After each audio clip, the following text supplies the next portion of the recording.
देश न्यूज में आपका स्वागत है। मैं हूं आपके साथ धर्मिष्ठा और आप देख रहे हैं हमारा खास कार्यक्रम मंथन। उत्तराखंड विधानसभा में मुख्यमंत्री पुष्कर सिंह धामी ने समान नागरिक संहिता कानून यूसीसी का ड्राफ्ट पेश किया। धामी ने कहा कि इस बिल में सभी धर्मों और सभी वर्गों का ध्यान रखा गया है। यूसीसी पर ड्राफ्ट लाने वाला उत्तराखंड देश का पहला राज्य है। बिल पेश करने से पहले मुख्यमंत्री धामी ने कहा कि जिस वक्त का लंबे समय से इंतजार था वो पल आ गया। न केवल प्रदेश की 1.25 करोड़ जनता बल्कि पूरी देश की निगाहें उत्तराखंड की ओर बनी हुई है। यह कानून महिला उत्थान को मजबूत करने का कदम है, जिसमें हर समुदाय, हर वर्ग, हर धर्म के बारे में विचार किया गया है।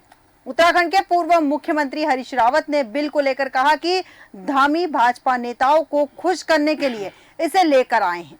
वहीं एआईएमआईएम चीफ असदुद्दीन ओवैसी ने बिल को मुसलमानों के खिलाफ साजिश बताया। उत्तराखंड विधानसभा में आज समान नागरिक संहिता यूसीसी विधेयक पेश कर दिया गया। मुख्यमंत्री पुष्कर सिंह धामी ने यूसीसी विधेयक सदन के पटल पर रखा, जिसके बाद सदन में जय श्री राम के नारे गूंजने लगे। उत्तराखंड विधानसभा का विशेष सत्र सोमवार को शुरू हुआ और आज सत्र के दूसरे दिन यूसीसी विधेयक पेश किया गया। कानून बनने के बाद उत्तराखंड आजादी के बाद यूसीसी लागू करने वाला देश का पहला राज्य होगा। गोवा में पुर्तगाली शासन के दिनों से ही यूसीसी लागू है। यूसीसी के तहत प्रदेश में सभी नागरिकों के लिए विवाह, तलाक, गुजारा भत्ता, जमीन, संपत्ति और उत्तराधिकार के समान कानून लागू होंगे, चाहे वे किसी भी धर्म को मानने वाले हो। 4 खंडों में 740 पृष्ठों के इस मसौदे को उच्चतम न्यायालय की सेवानिवृत्त न्यायाधीश रंजना प्रकाश देसाई की अध्यक्षता वाली 5 सदस्यीय समिति ने शुक्रवार को मुख्यमंत्री को सौंपा था। यूसीसी पर अधिनियम बनाकर उसे प्रदेश में लागू करना 2022 में हुए विधानसभा चुनाव के दौरान भारतीय जनता पार्टी द्वारा जनता से किए गए प्रमुख वादों में से एक था। 2000 में अस्तित्व में आए उत्तराखंड में लगातार दूसरी बार जीत दर्ज कर इतिहास रचने के बाद भाजपा ने मार्च 2022 में सत्ता संभालने के साथ ही मंत्रिमंडल की पहली बैठक में यूसीसी का मसौदा तैयार करने के लिए विशेषज्ञ समिति के गठन को मंजूरी दे दी। और इसी विषय पर विस्तार चर्चा के लिए हमारे साथ मेहमान जुड़ चुके हैं। हनी पाठक जी हमारे साथ जुड़ चुके हैं, भाजपा से मंजू त्रिपाठी हमारे साथ जुड़ चुकी है, कांग्रेस से नैयर काजमी जी हमारे साथ जुड़ चुके हैं, प्रदेश अध्यक्ष एमआईएम से जीवन सैनी हमारे साथ जुड़े हैं, राजनीतिक विश्लेषक आलोक सोती जी हमारे साथ जुड़े हैं, समाज सेवी और प्रकाश सक्सेना जी हमारे साथ जुड़े हैं, राजनीतिक विश्लेषक। आप सभी का देश न्यूज में बहुत बहुत स्वागत है। सबसे पहले तो जीवन सैनी जी मैं आपके पास आऊंगी, जहां हम बात कर रहे हैं एक और यूसीसी की। लगातार इसका कई जगह पर विरोध किया जा रहा है, कुछ लोगों ने समर्थन किया, लेकिन भारतीय जनता पार्टी इस मसौदे को लेकर खुश है, लेकिन वहीं अन्य दल जो है इस बात को लेकर काफी नाराज है।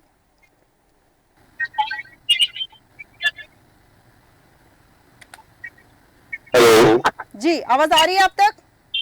हेलो, हाँ जी हाँ जी। इसमें मेरी वर्ग विशेष की नाराजगी तो हो सकती है जी, लेकिन ये समानता काफी है और ऐसे कानून की आवश्यकता थी। काफी टाइम से ऐसे कानून की आवश्यकता महसूस की जाती रही है, क्योंकि हम अक्सर देखते आ रहे हैं कि जो पढ़ा लिखा मोहम्मदन भी मुसलमान भी है वह भी अब दूसरी शादी नहीं करना चाहता। बिल्कुल, क्योंकि बहुत विचारधारा में परिवर्तन आया है और आज की जो महिला है वह भी नहीं चाहती कि जो है कहीं मतलब हम दूसरी जगह शादी करें। बिल्कुल बिल्कुल सही कहा आपने कि आज का जो समझ और बहुत से आज के पढ़ा लिखा समाज है और बिल्कुल बिल्कुल पुनः आऊंगी आपके पास। यहाँ हनी पाठक जी मैं आपके पास आऊंगी। इस बिल को लेकर कहा गया है, धामी ने कहा है कि बिल में सभी धर्मों और वर्गों का ध्यान रखा गया है, इसके बावजूद भी विपक्ष आप पर क्यों हमलावर है? ये तो देखिए विपक्ष की मानसिकता पे डिपेंड करता है कि वो किस तरह की समाज की तुलना करता है कि कैसे समाज को देखना चाहता है। और इनकी ये जो बड़बोलापन है ना, इससे पता लगता है कि इनकी मानसिकता किस स्तर तक गिर चुकी है। और दूसरी बात मैं ये बताना चाहूंगी कि हम भारतवर्ष में रहते हैं, भारतवर्ष में उत्तराखंड एक छोटा राज्य है। तीसरी बात मैं ये कहना चाहूंगी कि इस भारतवर्ष में तमाम तरह के लोग होते हैं, तमाम तरह के कानून होते हैं। क्रिमिनल लॉ, सिविल कोड, दोनों चीज है। क्रिमिनल लॉ में जब सजा दोनों हर धर्म और हर समुदाय के लोगों को सजा एक तरह की होती है, चाहे वो चोरी, डकैती, मर्डर या कोई भी कुकृत्य करता है तो सजा एक तरह की होती है। लेकिन जब हम इसमें धर्म का अंतर नहीं समझते, वो किसी भी समुदाय का हो, तो हम जब समाज में रह रहे हैं, उस समाज में अलग अलग तरीके के धर्मों के अधिकार पे नियम है। दूसरी बात मैं ये कहना चाहूंगी कि इस विधेयक के रूप में सदन के पटल पर रखने जाने की मंजूरी दी गई है और समान नागरिक संहिता हनी पाठक। ठीक है, मैं शुरू करूं धर्मिष्ठा जी दोबारा? नहीं ठीक है, आपकी आवाज हम तक पहुंच गई। मैं ये कहना चाहती हूँ करीब 2 लाख, हाँ सुने मेरी बात, करीब 2,33,000 लोगों ने अपने विचार रखे हैं और इसे तैयार करने वाली कमेटी ने कुल 72 बैठकें की थी और इसमें 400 से ज्यादा धाराएं हैं। मुझे इसमें 2-4 कमियां ये वैसी सारी जो है, उन्होंने एक साक्षरता की बात करी है। साक्षर व्यक्ति निश्चित तौर पर इसका समर्थन करेगा। हाँ, जितने साक्षरता की कमी होगी और जो धर्म और समुदाय में लोगों को बांटना चाहेगा, निश्चित तौर पर वो उसका विरोध करेगा ही करेगा। मुझे 2-4 कमियां कांग्रेस के यहाँ पे प्रवक्ता बता दें कि यूसीसी आई है तो क्या प्रॉब्लम आई है। मैं आऊंगी आपके पास, मैं मंजू त्रिपाठी जी आपके पास आऊंगी। जैसा कि हनी जी ने कहा भी है कि इसका विरोध करने वाले वो हैं जो समझ रहे हैं आपकी साक्षरता को लेकर जो सवाल उठाया। और दूसरी चीज यहाँ ये भी जानना चाहूंगी कि जैसा कहा कि जनजातीय महिलाओं को दूर रखने का कांग्रेस ने आरोप भी लगाया है इस बिल पर। नहीं, हाँ धर्मिष्ठा जी जैसे साक्षरता की बात कर रही है तो ये बड़बोलापन ये खाली अपना दिखा रही है। क्या यही साक्षरता इन्हीं की पार्टी में सारे हैं? क्या विपक्ष में साक्षरता नहीं है जिन्होंने देश की आजादी के लिए अपना खून बहाया है, जिन्होंने देश के लिए बलिदान दिया है? तो खैर छोड़िए इन बातों को। बात यह है कि जहां पर इन्होंने कहा समान अधिकार, जब एक जैसी सजा मिलती तो एक जैसा ही, तो अनुसूचित जनजातियों को इसमें शामिल क्यों नहीं किया गया है? क्या वो इंसान नहीं है? क्या वहां की महिलाएं नहीं है? और रही बात इन लोगों की, तो ये चुनावी एजेंडा इनका रहता है। इन्होंने, आपको पता होगा कि लोकपाल बिल भी इन्होंने बिना केंद्र में लागू किए हुए, भाजपा की खंडूरी जी की गवर्नमेंट थी और उस समय भी ये लेके आए, लेकिन वो बेअसर रहा। सारे प्रयोग आपको उत्तराखंड में ही करने हैं। इतनी बड़ी गुजरात है, वहां पर क्यों नहीं लागू किया गया? वहां पर नॉर्थ ईस्ट में रिजाजू जी कहते हैं कि मैं यहाँ पर लागू नहीं किया गया। तो भाई उत्तराखंड, और जब कह रही है समान अधिकार, अरे भाई समान अधिकार सुरक्षा से बड़ी क्या चीज है? अंकिता भंडारी के हत्यारों को आज तक सजा क्यों नहीं मिली? हर दिन लड़कियां यहाँ पर पहाड़ से लड़कियां गायब हो रही हैं, उनके लिए क्या एक्शन उठाया जा रहा है? यूसीसी। और जहां तक बात कह रहे हैं कि महिला बेटियों का भी समान अधिकार, ये कोई नई बात नहीं है। आज से पहले भी ये लॉ था, लीगल एक्ट। लड़कियां हैं, एक पत्नी के रहते हुए दूसरी शादी करना कानूनी जुल्म है, ये पहले से प्रावधान था। इसमें कुछ नया मंजू जी, पुनः आऊंगी आपके पास। मंजू जी और भी मेहमान है हमारे साथ, पुनः आऊंगी आपके पास। नैयर काजमी जी आपके पास आऊंगी। जैसे कि ओबीसी ने कहा है कि यह मुसलमानों के खिलाफ है, क्या कारण है? आपको क्यों लगता है कि मुसलमानों के खिलाफ है? आपका शुक्रिया अदा करता हूं कि आपने मुझे अपने यहाँ टीवी चैनल पर डिबेट के लिए बुलाया। और मैं एक्चुअली बताना चाहता हूं आपको कि मुस्लिम लोगों के लिए खिलाफ इसलिए है ये जो है हमारा ये यूसीसी जो ये लेके आए हैं जी सरकार, मुस्लिम समाज में पहले से ही वो तमाम चीजें मौजूद है जिस चीज की बात ये यूसीसी कर रहा है जी। बेटी का हक वहां पहले से मौजूद है, वहां किसी नए कानून की जरूरत नहीं है। बेटी का जो हक है वो मौजूद है। दूसरी शादी का जहां तक ताल्लुक है 4 शादी की इजाजत है, लेकिन अगर आप रेशो निकालें तो पूरे इंडिया में 0.01% भी मुसलमान नहीं है जो 2 शादी करते हैं। ठीक है। तीसरी बात, ये सबसे बड़ा जो हमारी सभ्यता को, जो हमारी संस्कृति को जो दिक्कत है, वो सबसे बड़ी लिव इन रिलेशनशिप से है, जो हमारे समाज में कृति के तौर पर, हमारे समाज में एक बुराई के तौर पर पनपेगा। हमारा समाज खराब होगा, बच्चे उससे खराब होंगे, हमारे बच्चों का भविष्य खराब होगा। और चौथी बात यह है कि मुसलमानों के पास, उनके हर समाज के पास सबके पर्सनल लॉ है। हिंदू का अपना पर्सनल लॉ है, ईसाई का अपना पर्सनल लॉ है, मुस्लिम का अपना पर्सनल लॉ है, तो फिर इस कानून की जरूरत क्या है? ठीक है ना, सबका अपना पर्सनल लॉ है तो सबको मिला के एक कर दिया, उसमें दिक्कत क्या है? लेके आई है जिसमें वो सवाल काज़मी जी, सबको मिला के एक कर दिया तो उसमें दिक्कत क्या है? मेरी बात पूरी होने दीजिए। यूनिफॉर्मिटी की बात करते हैं, आप मुझे बताइए कि जब यूनिफॉर्म सिविल कोड है, आज सदन के पटल पर ये बिल आते ही किसके नारे लगाएंगे? तो दिक्कत जैसी हमसे है कुल मिलाकर जी, दिक्कत नारे से है तो ये बोलिए ना, यूसी सीधे दिक्कत है, ये क्यों बोल रहे हैं? नारों से दिक्कत नहीं है, एक नारे से दिक्कत है। जब समानता की बात कर रहे हैं तो फिर नारों में समानता क्यों नहीं है? आप उन लोगों से समानता की बात, वो लोग समानता की बात कर रहे हैं जो समानता का मतलब नहीं जानते। ठीक है, पुनः तो आऊंगी सदन के पटल पर इतने पुनः आऊंगी काज़मी जी आपके पास, सदन के पटल पर आने पर आऊंगी। किस तरह के समान नारे उन्होंने नागरिक लगाए? संहिता की जहां हम बात करते हैं, संसद हर के इंसान मंच में को धार्मिक बात समान उन्होंने अधिकार लगा की दी। बात करी जा रही है और लगातार इसकी कैसे मांग भी कर उठती सकते आई हैं है। समानता की ये बात? मसौदा पास भी हुआ, उस पर सवाल लगातार उठ रहे हैं, कुछ इसे बहकावे का बता रहे हैं, कुछ विरोधी बता रहे हैं। क्या कारण है, जबकि इसमें साफ कहा गया है कि सभी को समान अधिकार मिलेंगे, अलग अलग कानून लागू नहीं होंगे, सभी के ऊपर एक समान कानून लागू होंगे। अगर मुसलमानों को 2 शादी करने का अधिकार दिया गया है तो इसके तहत वो 1 शादी कर सकेंगे, बच्चों को बराबरी के हक मिलेंगे, इसमें दिक्कत क्या है? आलोक जी, सुन पा रहे हैं आप? आलोक जी, सुन पा रहे हैं आप? हाँ, आप मेरी अपना क्या प्रश्न दोहराएंगी? जी, मैं पुनः पूछती हूँ आपसे कि समान जी हाँ, नागरिक आपको सुन पा रहे, मेरी संहिता आवाज आप तक पहुंच रही है? जी बिल्कुल, आपकी आवाज हम तक पहुंच रही है। मैंने आपसे सवाल पूछा कि समान नागरिक संहिता पर इतने सारे सवाल जी। उठाने का कारण जी। क्या है? इसमें तो सभी को समान अधिकार मिल रहे, तो सबको इसका स्वागत करना चाहिए, इसमें दिक्कत कहाँ आ रही है? दिक्कत तो सर आनी थी, क्योंकि ये तो कानून जब कमेटी बैठ रही थी, संविधान सभा बैठ रही थी, उस पर भी इस बात की हुई थी, और आज 75 साल हो गए हैं, तब जाके एक राज्य जो है वो हिम्मत कर पा रहा है कानून लाने की। तो जाहिर सी बात है, इस कानून में काफी जटिलता थी। लेकिन जब तक हिंदू मैरिज एक्ट आ चुका है, हिंदू बिल एक्ट कोड आ चुका है, तो जो ज्यादातर जो हिंदू, सिख और बौद्ध और जैन है, वो एक सर्टेन रूल्स को ऑलमोस्ट उसी को मानते हुए चल रहे हैं। और यहाँ पे जो सबसे ज्यादा दिक्कत है वो मुस्लिम समुदाय को है, क्योंकि वो उनके एक अपना पर्सनल बोर्ड है, उस नियम के अनुसार वो चल रहे थे। लेकिन जब ये बात देखी गई है कि एक समाज में रहना है, एक स्थिति में रहना है, और सबकी स्थिति जो है एक समान सी होनी चाहिए, विशेषकर महिलाओं की, क्योंकि आपने देखा है कि यूनिफॉर्म सिविल कोड में 4 प्रमुख बातें हैं। एक बात यह है कि आपको जो है मैरिज की क्या आयु होनी चाहिए, यानी शादी से संबंधित है, एक से ज्यादा नहीं कर सकते।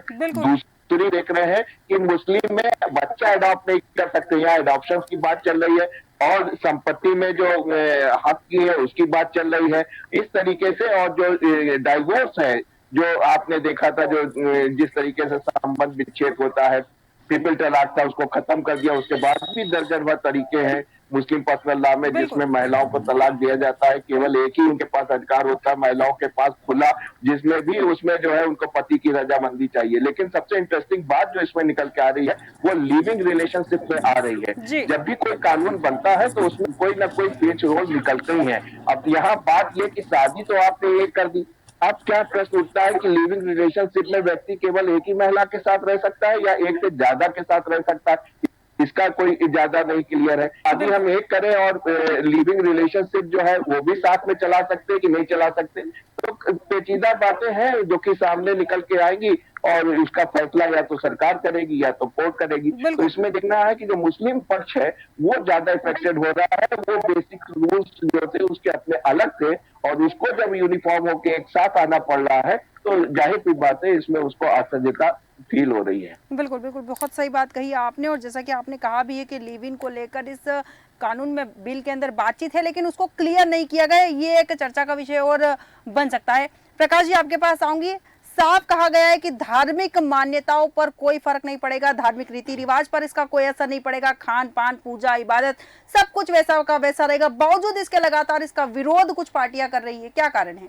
उनके अपने राजनीतिक मसले हो सकते हैं, लेकिन ये सही है इसमें कि इसमें आपके रहने, जीवन जीने के उस पर कोई फर्क पड़ना नहीं है।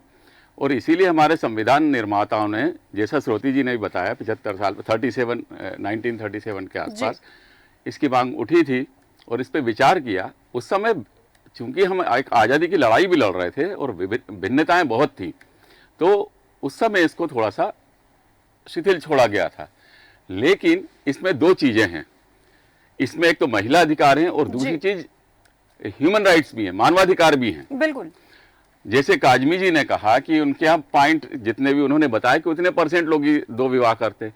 जब बहुत कम लोग विवाह करते हैं तो इसमें दिक्कत क्या है, उसको बनने दीजिए, क्योंकि ये विशेष धर्म के खिलाफ नहीं है, ये ह्यूमन राइट्स देने, महिलाओं को अधिकार देने के लिए है, क्योंकि ज्यादातर जो इसका असर पड़ रहा महिलाओं पे पड़ रहा है। बिल्कुल।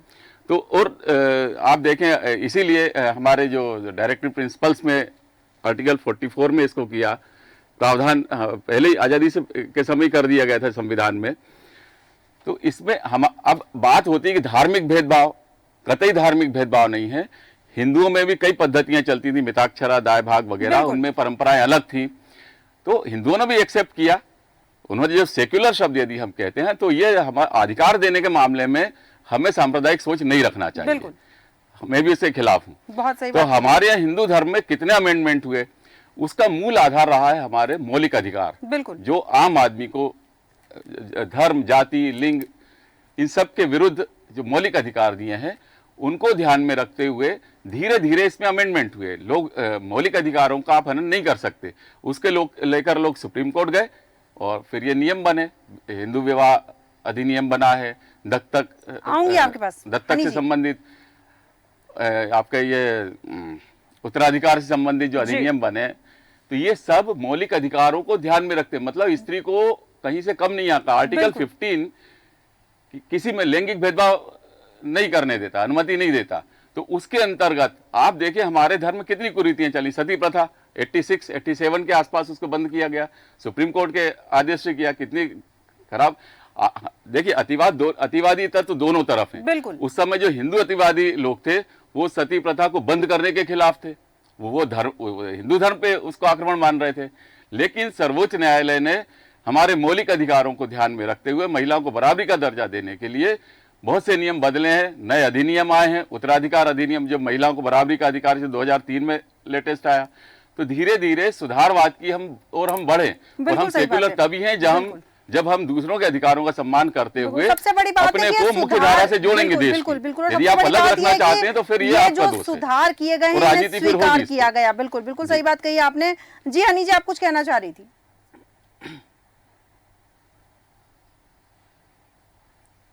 जवाब देना चाह रही थी, बहुत देर से मैं सुनी हूँ इनकी बात को। इन्होंने कहा लिव इन रिलेशनशिप के बारे में।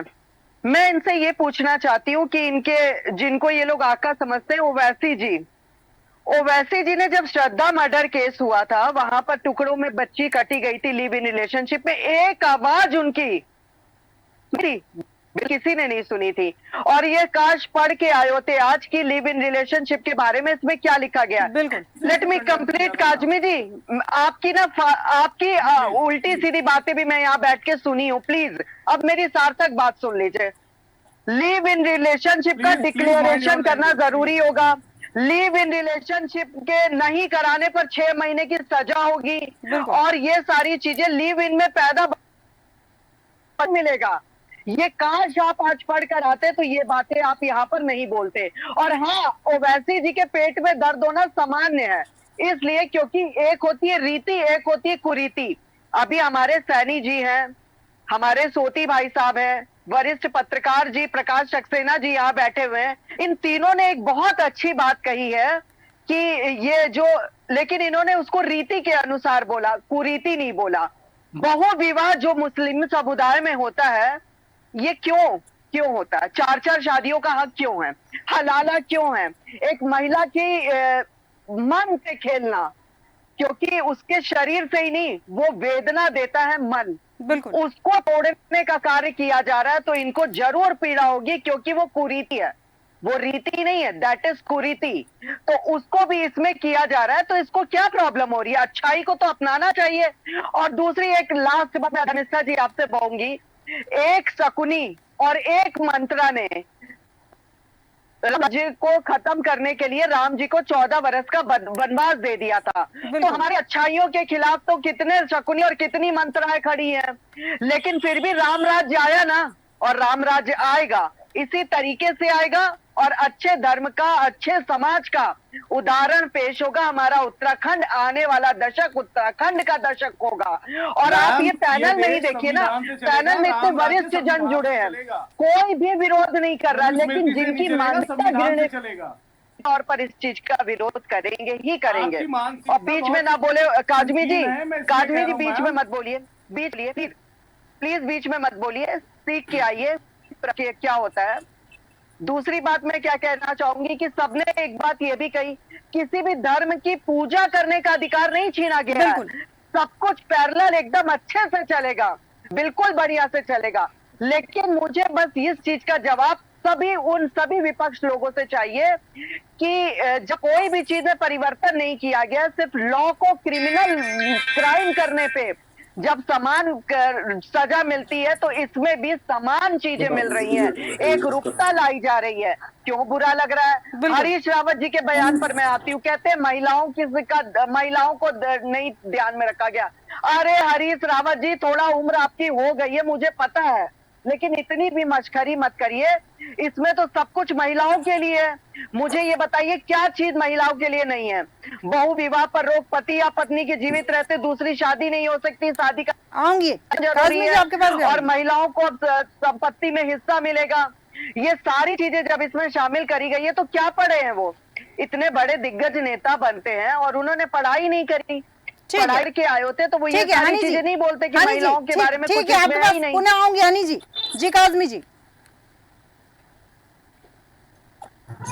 मैं मैम से पूछना चाहता हूँ, मैम को ओवैसी साहब का श्रद्धा वाला कार्ड याद रहा, जबकि उन्होंने सारे टीवी चैनल्स पर बोला, लेकिन आवाज मुझे साफ नहीं आ रही है, मेरे से क्या पूछना चाह रहे हैं? जो उत्तराखंड में ही हुआ, क्या उसका कोई जवाब नहीं दे सकती आप कि आप उत्तराखंड की बेटी के साथ इतना बड़ा अन्याय हुआ? धर्मिष्ठा जी, मुझे इनकी आवाज बिल्कुल मैं अपनी टीम से बोलती हूँ, जब तक उनकी आवाज क्यों नहीं पहुंच रही? काजमी जी, बड़ा सवाल यहाँ ये है,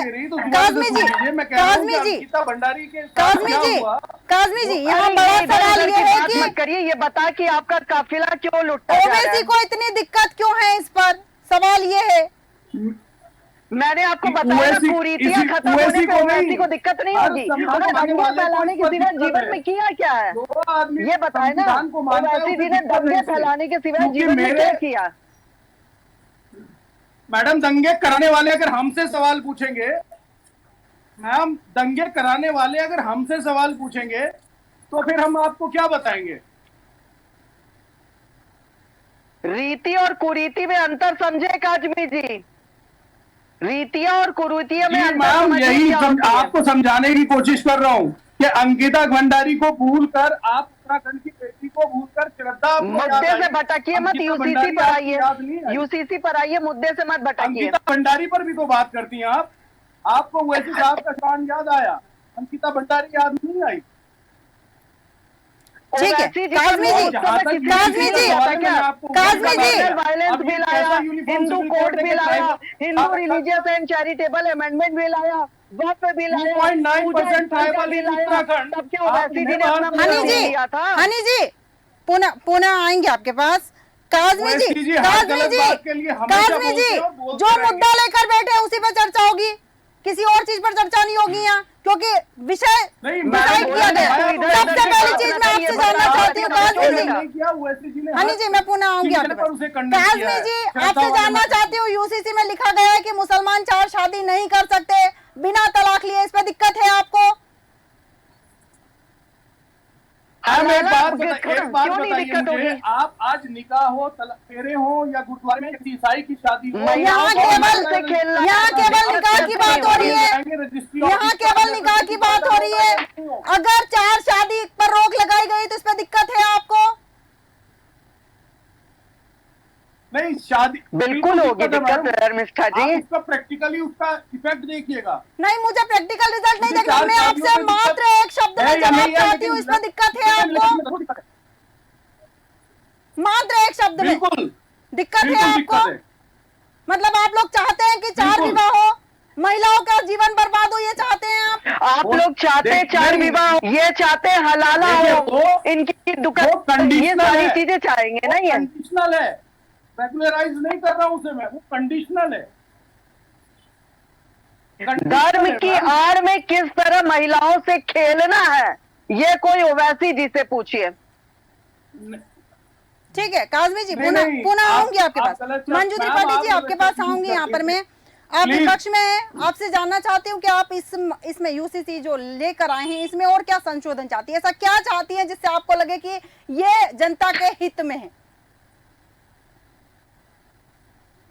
देखिए, जब हमारे लेके आइए, धर्म के उत्तराखंड लोग- में लेके आइए, धरातल पर पुनः आऊंगी काजमी जी आपके खाली पास, पुनः लोकपाल आऊंगी। बिल की तरह नहीं होना चाहिए, बिल्कुल सब हिंदू इसको धर्म में लेके आइए, लेकिन सबको समान अधिकार दीजिए। अनुसूचित जनजातियों को इससे वंचित क्यों किया गया, उन्हें भी शामिल कीजिए आप। प्रदेश को समान अधिकार तो इसका नाम ही है, क्या चाहते हैं ये तो मुझे समझ हाँ, में तो समान पड़ेगा। अधिकार मुझे भी पता है यूसीसी यूनिफॉर्म पे इसको। समान अधिकार तो अनुसूचित जनजातियों को इससे वंचित क्यों किया, उनके लिए लागू क्यों नहीं है? अगर आप इतने अच्छे से समझती हैं तो इसका जवाब दीजिए।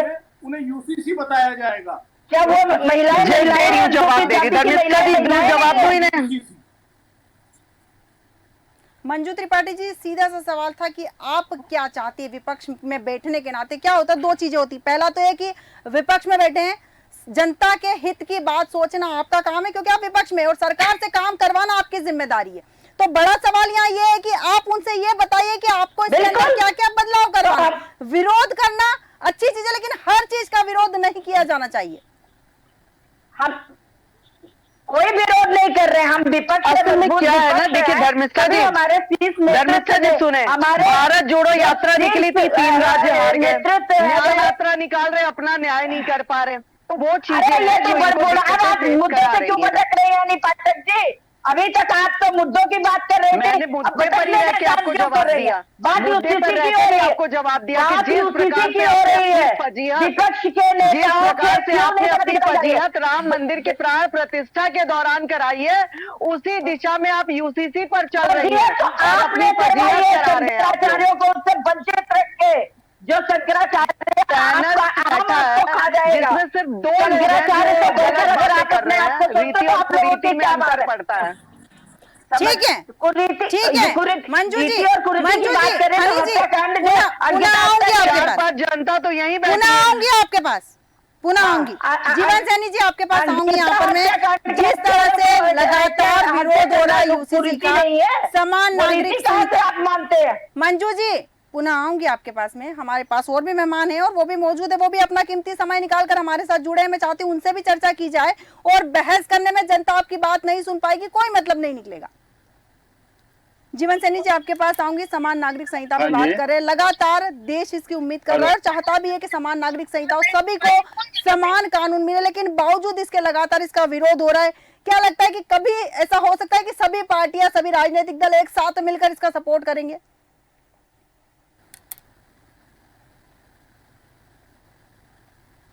सैनी जी सुन पा रहे हैं आप?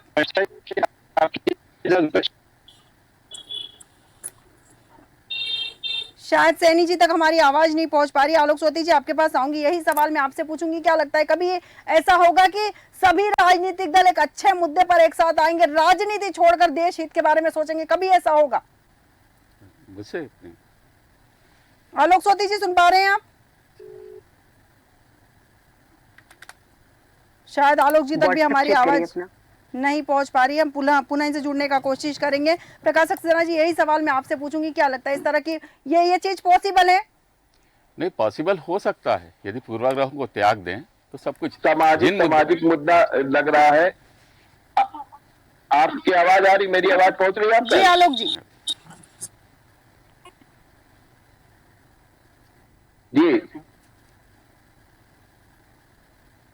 आलोक जी, आ रही है आपकी आवाज हम तक? मैं चाहूंगी आप अपनी राय रखें।